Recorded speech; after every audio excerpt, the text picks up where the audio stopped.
જય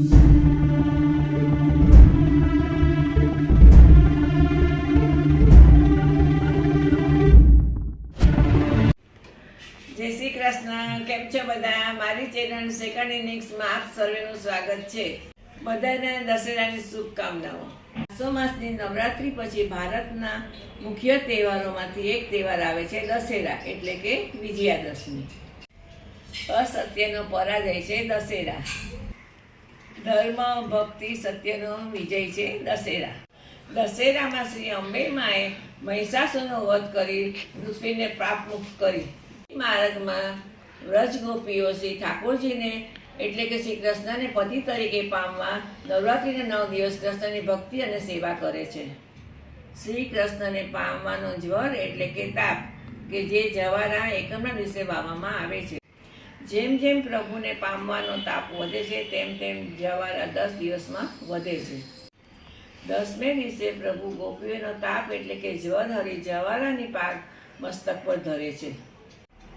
અને શરદ પૂનમના દિવસે મહારાસમાં પ્રભુ દરેક ગોપીઓને પતિ રૂપે પ્રાપ્ત થાય છે. આ જવારા અમે એકમના દિવસે લાવ્યા છે, જેની પાક હું તમને આ વિડીયોમાં બતાવીશ. વિડીયો એન્ડ તક જરૂરથી જોજો.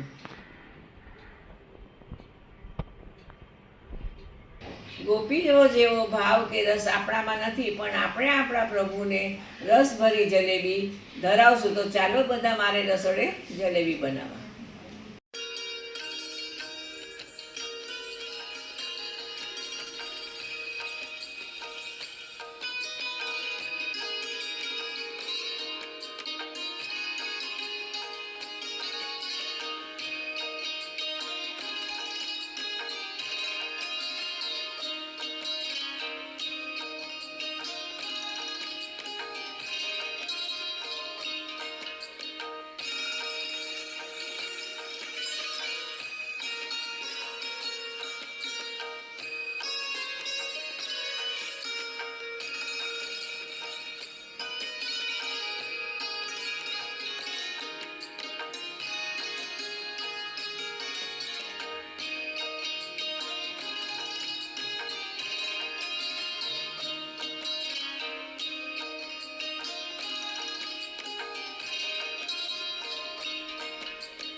काफी अच्छे तरीके से स्टार्ट किया है। जितना हमने वो